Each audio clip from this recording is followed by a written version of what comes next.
স্বাগতম ক্রিক ফ্যান্সের নিয়মিত আয়োজন টোটাল ইম্প্যাক্টে। আমি সৈয়দ সামি আছি আপনাদের সঙ্গে।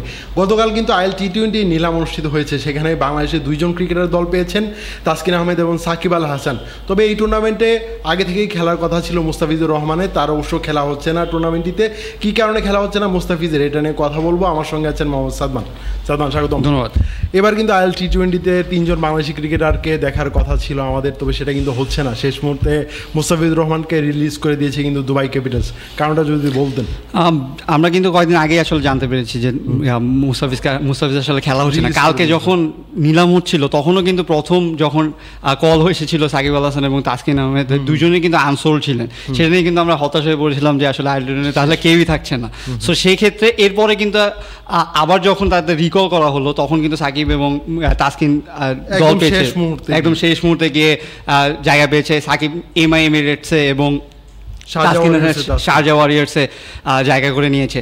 কিন্তু মুস্তাফিজ যদি থাকতো তাহলে যেটা বলছিলেন যে তিনজনকে আমরা হয়তো একসাথে দেখতে পারতাম। দুবাই ক্যাপিটালসের মানে এই নিলামের পরে তারা কিন্তু পুরো স্কোয়াড নিয়ে বিভিন্ন পোস্ট দিয়েছে সোশ্যাল মিডিয়ায়। অনেকেই যারা আসলে খবরটা জানতেন না তারা কিন্তু দেখে কিন্তু অবাক হয়েছেন যে মুস্তাফিজের নাম আসলে কোথায়। সেটাই, কারণ মুস্তাফিজকে নিয়ে যারা যখন আমরা সবসময় দেখি যে বাঙালি কোনো প্লেয়ার মুস্তাফিজ বা অন্য সাকিব যদি থাকে সোশ্যাল মিডিয়া কিন্তু সবসময় তাদের নিয়ে বেশি বেশি এঙ্গেজিং থাকে, কারণ তাদের পোস্ট দিলে তখন রিচটা বেশি হয়। এটা কিন্তু আমরা সবসময় দেখে আসছি যে বাংলাদেশের কোনো প্লেয়ারকে যদি নেওয়া হয় তখন কিন্তু সোশ্যাল মিডিয়াতে, মাঠে খেলানো না হলেও সোশ্যাল মিডিয়াতে কিন্তু তাদের নিয়ে ঠিকই খেলা হয়। কিন্তু এইবার কিন্তু দেখা যাচ্ছে যে আসলে মুস্তাফিজ প্রথম যখন সাইনিংয়ের পোস্টটা আসে প্রায় 1 মাস হয়ে গেছে মনে হয়, এর লুকউডের বদলে তাকে রিপ্লেসমেন্ট হয়েছিল। এখন তিনি আবার আরেকজনের আসলে রিপ্লেসমেন্টে চলে গিয়েছেন, হায়দার আলী। হ্যাঁ, সো সেইখান থেকে আসলে যখন পোস্ট কমে যায় আমরা কিন্তু আসলে দেখতে পাচ্ছি যে স্কোয়াডে তিনি নেই। কিন্তু এখন সাকিব আল হাসানকেও আমরা বাংলাদেশি ক্রিকেটার বলছি, কিন্তু সাকিব আল হাসানের হয়তো বাংলাদেশের জার্সিতে আর আমাদের দেখা হবে না। কিন্তু আমাদের অ্যাক্টিভ প্লেয়ারদের মধ্যে যিনি আছেন তিনি কিন্তু তাসকিন আহমেদ। আর মেইন কথা হচ্ছে যে এই আইএল টি-20 এই টুর্নামেন্টটা কিন্তু ডিসেম্বরের থেকে শুরু হবে। সেই সময়টাতে কিন্তু আমাদের বিপিএল হওয়ার কথা রয়েছে। আমরা যতটুকু জানতে পেরেছি যে বিপিএলের এই এখনও কিন্তু আমরা আসলে শিওর না, কিন্তু এখনও মানে যেভাবে আগাচ্ছে সেখানে ডিসেম্বরে হওয়ার কথা।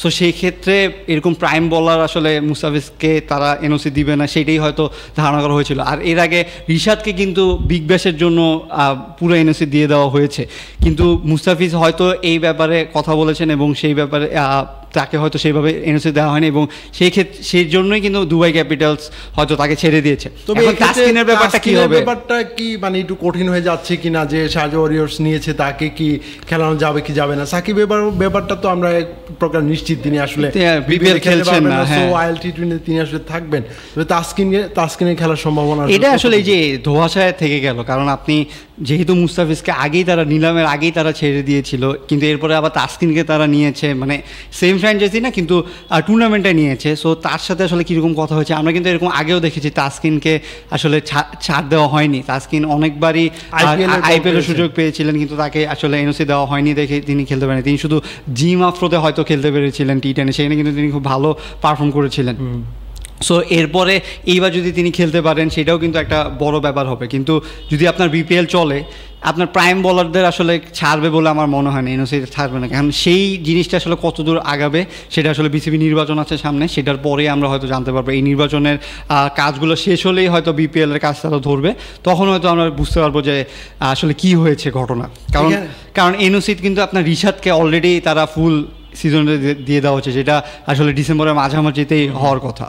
তবে আরেকটা জিনিস, সাকিব আল হাসান এবং তাসকিন আহমেদ দুইটা দলই কিন্তু তারা খুবই ভালো একটা দল করেছে। আমি যদি এখানে বলি যে এমআই এমিরেটসের এই দলটা একদম তারকাবহুল, রোমারিও শেফার থেকে শুরু করে সেখানে কিন্তু মোহাম্মদ ওয়াসিম আছেন সংযুক্ত আরব আমিরাতের, তিনি আসলে বাংলাদেশের বিপক্ষে দারুণ একটা ইনিংসও খেলেছিলেন লাস্ট সিরিজটাতে। তাছাড়া ক্রিস ওকস এবং জনি বিয়াস্টের মতো ক্রিকেটার আছেন, সব মিলে আন্দ্রে ফ্লেচারও আছেন দলটাতে। কিন্তু এখানে কিন্তু সাকিব কিন্তু অনেক বড় নাম। আপনি জনি বিয়াস্টের কথা বলছেন বা ফ্লেচারের কথা বলছেন, কিন্তু সাকিব কিন্তু আসলে যখন একটা টিমে যায় সেইখানে বড় নামটা কিন্তু সাকিব হিসেবেই থাকে। সাকিবের আসলে দেশের পরিস্থিতি কিন্তু সবাই জানে যে দেশে তার রিসেন্টলি তিনি স্ট্যাটাস দিয়েছেন, সেইখান থেকে আসলে কত দূর হয়েছে। আমাদের স্পোর্টস অ্যাডভাইজার তিনি কিন্তু ডিরেক্ট বলেই দিয়েছেন যে তিনি আর সাকিবকে দলে খেলতে দিবে না বাংলাদেশের দলে। সো তিনি কিন্তু ফ্র্যাঞ্চাইজির জন্য সবসময় অ্যাভেলেবল। তিনি এখন বাইরে যতদিন ক্রিকেট খেলবেন ততদিন ফ্র্যাঞ্চাইজিদের হয়ে ফুল খেলবেন এবং বড় স্টার হিসেবে খেলবেন। 4-5টা মাস ধরে কিন্তু সাকিব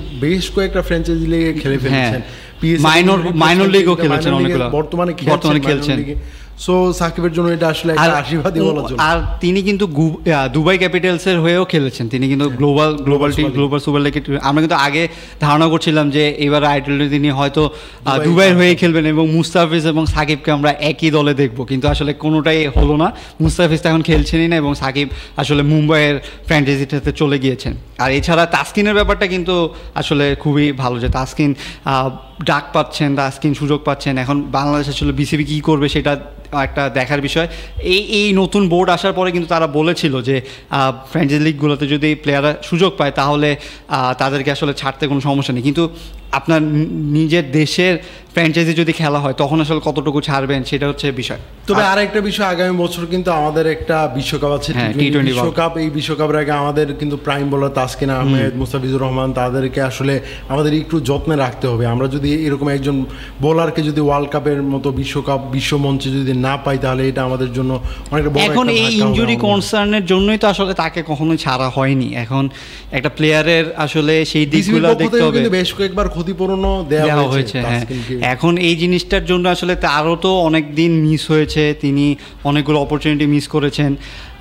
এইবার আসলে কি হয় সেটা তাসকিনের ব্যাপারটা দেখার বিষয়। কিন্তু আমার মনে হয় যে যদি মনে করেন যে বিপিএলটা হচ্ছে না, কোনো ইন্টারন্যাশনাল টুর্নামেন্ট অ্যারেঞ্জ করলো বা আপনার ঘরোয়া কোনো এনসিএলের মতো কোনো টি20 অ্যারেঞ্জ করলো, সেগুলো করা হলে আসলে তাসকিনকে এনওসিটা দেওয়া উচিত যাতে তিনি আইএল টি20 খেলতে পারেন। কারণ যেহেতু ওয়ার্ল্ড কাপ আছে, তার যদি খেলার মধ্যে তিনি থাকেন তাহলে আসলে তার জন্যই ভালো হবে। কিন্তু ইনজুরির কথা আসলে চিন্তা করতে হবে, তাসকিন নিজেরও বুঝতে হবে যে তার বডি আসলে কতটুকু নিতে পারবেন, কারণ এত বড় টুর্নামেন্ট খেলার পরে আবার ওয়ার্ল্ড কাপে তিনি কতটুকু পারফর্ম করতে পারবেন সেটা আসলে তারই বুঝতে হবে। তবে আমি শারজা ওয়ারিয়র্সের স্কোয়াডটা আসলে দেখছিলাম, সেখানে কিন্তু অনেক ইন্টারন্যাশনাল মানের কিন্তু বোলার আছেন। স্পেশালি আমি যদি বলি টিম সাউদি আছেন, আদিল রশিদ আছেন, তাছাড়া রিচার্ড অ্যানগারাক বা জিম্বাবুয়ের পেসার কিন্তু খুবই ভালো করছেন বর্তমানে। মানে আপনি যদি 20-4-5 জন যদি ইয়াং পেসারের কথা বলেন, তার নামটা কিন্তু আসতে বাধ্য। সেই জায়গায় তাসকিন আহমেদের সুযোগ পাওয়া কতটা আসলে সম্ভাবনা? না, এখন আসলে ওইটা আরও মনে হয় পরের ব্যাপার। যদি তিনি আসলে যান তখন কম্বিনেশন অনুযায়ী আসলে করা হবে। তাকে নেওয়া হয়েছে, তিনি কিন্তু বাংলাদেশের হয়ে দেখেছেন যে পাওয়ার প্লেতে খুব ভালো উইকেট নিয়ে নেন বা পাওয়ার প্লেতে একটা প্রেশার ক্রিয়েট করেন। সো সেই জিনিসটা কিন্তু কাজে লাগাতে চাবে। টিম সাউথে কিন্তু আসলে এখন অনেক সিনিয়র, অবসর হয়ে গেছে, অনেক সিনিয়র ক্রিকেটার। সো তার বদলে যদি তাসকিন যদি সুযোগ পান তাহলে আমার মনে হয় যে রেগুলারই হয়তো তিনি খেলবেন, এবং তারাও যদি রোটেশন করে খেলে আমার মনে হয় যে তাসকিনের জন্যই ভালো হবে। প্রেশারটাও কম পড়বে এবং তিনি খেলতেও পারবেন। সেই দলটাতে কিন্তু সিকান্দার রাজা এবং দীনেশ কার্তিকের মতো ক্রিকেটার আছে। যে দীনেশ কার্তিক কিন্তু অনেক সিনিয়র একজন ক্রিকেটার, এখন তিনি কমেন্ট্রি করেন এবং সিকান্দার রাজার সাথে আসলে বাংলাদেশি প্লেয়ারদের সম্পর্কও ভালো। সো আমার মনে হয় যে যদি তাসকিন যেতে পারে এবং দীনেশ কার্তিকের কাছে যদি যেতে পারে, দীনেশ কার্তিকের সাথে একই ড্রেসিং রুম শেয়ার করতে পারে, তার অনেক কিছু নলেজ এখন খুবই ভালো। আমরা কিন্তু সবসময় দেখি তিনি বাংলাদেশ কিন্তু আরব আমিরাত, এই আফগানিস্তানের বিপক্ষে সিরিজটা কিন্তু আরব আমিরাতে খেলছে। সো এই সিরিজটার পারফরমেন্স করেও কিন্তু শারজাকে একটা বার্তা কিন্তু দিয়ে দিতে পারেন তাসকিন যে আমাকে একাদশে রাখা দরকার। অবশ্যই পারফর্ম আসলে সেরকম পারফর্ম করলে কিন্তু তাদের নজরটা থাকবে, যেহেতু তাকে দলে নেওয়া হয়েছে। এখন আমার মনে হয় যে যেটা মুস্তাফিজের সাথে হয়েছে বা মুস্তাফিজ এখনও আসলে বিসিবি কিন্তু অফিসিয়ালি জানায়নি যে কেন, বা মুস্তাফিজ তো আসলে এগুলো নিয়ে ওইভাবে কথা বলেনও না। সো যদি এনওসির কারণেই হয় বা বিপিএলের কারণে ফুলে হয় তাহলে তাসকিনের বিষয়টা আসলে আমাদের চিন্তা করতে হবে যে তিনি আসলে এনওসি পাবেন নাকি। কারণ এত নিজের আসলে মেইন সমস্যা হচ্ছে নিজের দেশের ফ্র্যাঞ্চাইজির টুর্নামেন্টের স্লট। এটা যদি ইন্টারন্যাশনাল হতো তাহলে আসলে হয়তো আমরা ভাবতাম যে এবার তাসকিন সুযোগ পাবে। সো যদি সেটা না হয় তাহলে আমরা আসলে বুঝতে পারবো যে তাসকিনের ভবিষ্যৎটা কী। ধন্যবাদ সাদমান আমাকে সময় দেওয়ার। ধন্যবাদ দর্শক। ক্রিকেট ফ্রেন্ডসের নিয়মিত আয়োজনে আমাদের সঙ্গে থাকার জন্য ধন্যবাদ। পরবর্তী কোনো পর্ব অন্য কোনো বিষয় নিয়ে আবার কথা বলবো, সেই পর্যন্ত আমাদের সঙ্গে থাকুন।